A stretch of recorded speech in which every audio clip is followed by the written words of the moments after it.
Cuando Cervantes escribió su inmortal obra, no quiso acordarse de un lugar de la Mancha, pero sí de otros que de forma explícita cita y fielmente coinciden con la realidad geofísica, siempre teniendo en cuenta que hablamos de una novela.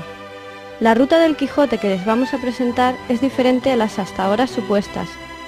pues aunque hay como unas 40 rutas serias, han dejado de ser creíbles por su imposibilidad material en lo que a tiempos y espacios se refieren.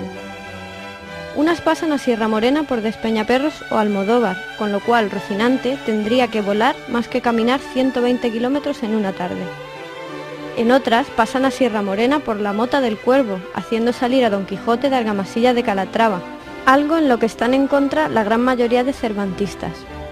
Y desde luego todas ellas se alejan del campo de Montiel, que como veremos es donde Cervantes nos dice que transcurren las aventuras de su héroe. Para hablar de una geografía del Quijote es elemental hacerlo donde su autor nos dice, y como veremos, Cervantes es explícito y reiterativo, comenzando ya en el prólogo diciendo: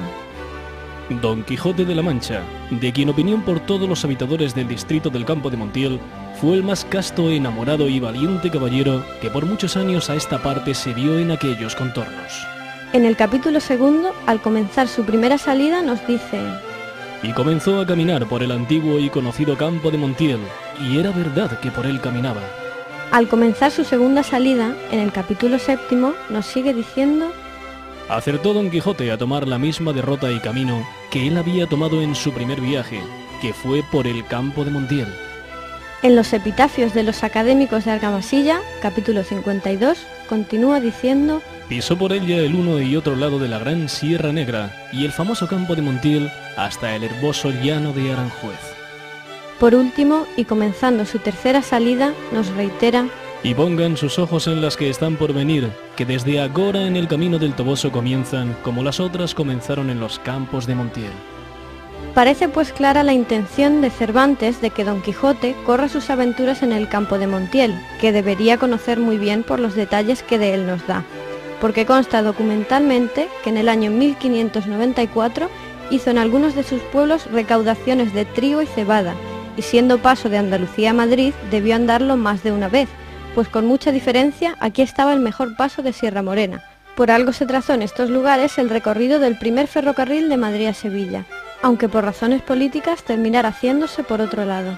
Se podría pensar que el campo de Montiel no tuviera las condiciones requeridas para la andadura de Rocinante, pero conociéndolo, no solo cuadran ni caben en él las aventuras de Don Quijote mejor que en ningún otro lado, sino que se diría que un libro o novela de caballería no podríamos situarlo mejor en ninguna otra parte de España, por lo que ahora veremos. El campo de Montiel viene a ser un cuadrado de unos 70 kilómetros de lado, situado en el extremo suroriental de la provincia de Ciudad Real, y limitando al sur con el extremo oriental de Sierra Morena y al este a unos kilómetros de la Sierra de Alcaraz. Del puerto de Sierra Morena, llamado indistintamente Puerto de Barranco Hondo, de Montizón o San Esteban, parten después de atravesarlo un gran número de caminos. Hacia Levante la vía Augusta, antes Camino de Aníbal, nombre con el que aún figuran los mapas topográficos del siglo pasado, y llamado por Tito Livio, Camino de Hércules. Hacia el norte, el Camino Real de Cuenca a Granada, muy frecuentado hasta que se trasladó la Chancillería y Granada fue perdiendo habitantes. Hacia el noroeste, el Camino Real de Carros de Andalucía. Desde el puerto de Alcaraz y pasando por Villanueva de la Fuente, ya en el campo de Montiel, parte el camino de Mérida a Cartagena, y que todavía figura en el mapa topográfico nacional al norte de Villanueva de los Infantes, con el nombre de Camino Real de la Plata, así llamado por ser el camino por donde se embarcaba en Cartagena hacia Roma y Cartago la plata de Sierra Morena. Hacia el noroeste parte el camino conocido todavía como Camino de Alandumbar, que remitiéndonos a la etimología árabe sería el camino por donde Alá protege o guía y que une Cartagena con Toledo. Al norte y en sentido transversal lo atraviesa el camino de Mérida a Valencia, hoy convertido en autovía. Vemos así cómo se forma en este cuadrado el mayor número de caminos y encrucijadas de España, que por su valor estratégico fue el único lugar que una vez perdida por los árabes volvieron a recuperarla por la importancia que le concedían. Los caballeros andantes buscaban sus aventuras en los caminos. Don Quijote nos insiste también con reiteración que son aventuras de caminos y encrucijadas lo que va buscando, y al modo de los libros de caballería, en el Quijote la acción transcurre en ventas y caminos. Si observamos cómo Cervantes sitúa sus novelas de pícaros en los lugares más golfos del momento, las estudiantes en Alcalá o Salamanca, debemos pensar lógicamente que una novela de caminos debería estar situada donde más y mejor caminos hubiese, lugar que por entonces era el campo de Montiel.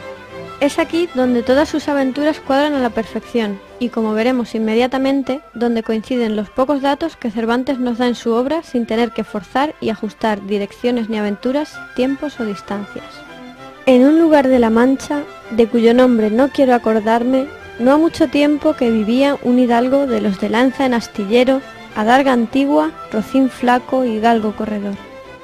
Los ratos que estaba ocioso se daba a leer libros de caballerías con tanta afición y tanto gusto que del poco dormir y mucho leer se le secó el cerebro, de manera que vino a perder el juicio. Así decidió hacerse caballero andante e irse por todo el mundo a buscar las aventuras. Lo primero que hizo fue limpiar unas armas que habían sido de sus bisabuelos, llamó a su caballo Rocinante y se puso a sí mismo el nombre de Don Quijote de la Mancha. Hechas estas cosas, se dio a entender que no le faltaba otra tarea sino buscar una dama de quien enamorarse y ofrecerle sus victorias, y fue que halló en un lugar cerca del suyo a una moza labradora, viniendo a llamarla Dulcinea del Toboso. Una mañana se armó de todas sus armas, subió sobre Rocinante y comenzó a caminar por el antiguo y conocido campo de Montiel. Y era verdad que por él caminaba. Casi todo el día caminó, y al anochecer vio no lejos del camino una venta que a él le parecía un castillo. Confundiendo el ventero con el señor castellano, se hincó de rodillas ante él y le pidió que le armara caballero. Este, que era un poco socarrón, por tener que reír aquella noche, decidió seguirle el humor, y a la mañana siguiente, tras una accidentada vela de armas de Don Quijote en el pozo, le armó caballero mientras aguantaban la risa arrieros y mozas, y le dejó ir a la buena hora sin pedirle el coste de la posada. Contento por su nueva situación, determinó volver a casa y acomodarse dineros, camisa y de un escudero. Este lugar de la Mancha del que Cervantes no quiso acordarse es Argamasilla de Alba, cerca de los límites del campo de Montiel, que según se desprende de los estudios de los más eminentes cervantistas es la patria chica de Don Quijote. No son muchos los datos que tenemos para deducir la andadura de la primera salida, pero con ellos trataremos de aproximarnos a la geografía que Cervantes nos describe. Sabemos que la venta está en el campo de Montiel a una jornada de Argamasilla, en un camino que lleva para Sevilla, donde van las mozas, con un camino cercano que lleva a Murcia, por donde pasaban los mercaderes toledanos, que se encuentra a su regreso al pueblo y que se cruza con un camino que conducía hasta un molino.